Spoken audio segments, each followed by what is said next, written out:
नमस्कार। आज का हमारा विषय है spiritual tools for mental health, यानी मानसिक स्वास्थ्य के लिए आध्यात्मिक उपकरण। इसकी सबसे पहले मैं वैज्ञानिक तथ्य से शुरुआत करती हूँ। हमारा मस्तिष्क हर दिन 60,000 से अधिक विचार उत्पन्न करता है, जिनमें नकारात्मक और दोहराए गए विचार होते हैं। कभी कभी तो इसी तरह से हम डिप्रेशन तक पहुंच जाते हैं। क्या इसका विज्ञान में कुछ समाधान है? हाँ, कुछ हद तक है। मेडिकेशन, थेरेपी, काउंसलिंग, क्या कोई ऐसा तरीका है जिससे हम अपने आप ही मन को संभाल सकें? यहाँ आते हैं हम स्पिरिचुअल टूल्स, जो हमारे अंदर से काम करते हैं। ये विज्ञान और अनुभव दोनों से सिद्ध हैं।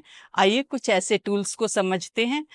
सांस का विज्ञान, प्राणायाम और डीप ब्रीदिंग। हम सब जानते हैं ऑक्सीजन का सीधा संबंध मस्तिष्क की कार्य क्षमता से है, लेकिन जब हम धीरे धीरे गहराई से सांस लेते हैं तो हमारा नर्वस सिस्टम पैरासिम्पैथेटिक मोड में आ जाता है, जो हमें शांति, स्थिरता और स्पष्टता देता है। 5 मिनट की गहरी सांसों से हम अपने मूड को बदल सकते हैं। यह एक आध्यात्मिक टूल बन जाता है। ध्यान, मेडिटेशन। आप सोचेंगे ध्यान तो साधु संत करते हैं। नहीं, आज गूगल, एप्पल, माइक्रोसॉफ्ट जैसी टेक कंपनियां भी अपने कर्मचारियों को ध्यान सिखाती हैं। क्यों?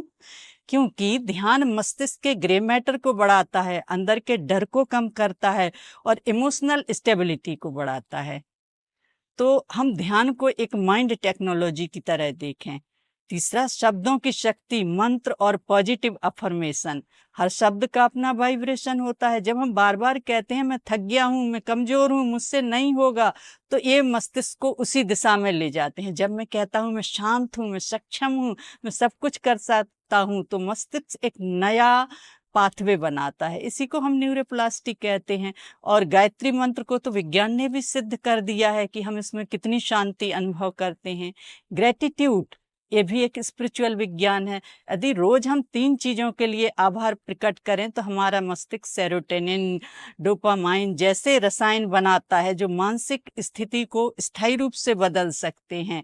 स्पिरिचुअल एक्शन, करुणा, जब हम दूसरों की मदद करते हैं तो हमारा मस्तिष्क ऑक्सीटोसिन रिलीज करता है, जिसे लव हार्मोन कहा जाता है। यह भावनाओं को सुकून देता है। तो ये केवल हमारा सामाजिक दायित्व नहीं है, हमें अपने मन को अपने लिए भी अच्छा करना है। इसलिए अध्यात्म को आंखें बंद करके ना अपनाएं, इसे प्रयोग करें, अनुभव करें, फिर रिजल्ट निकालें। अध्यात्म और विज्ञान विरोधी नहीं है। एक बाहरी दुनिया को समझाता है, एक भीतर की दुनिया को। मानसिक स्वास्थ्य कोई लक्ष्य नहीं है, एक यात्रा है, और स्पिरिचुअल टूल्स आपके मन को शांत बना सकते हैं।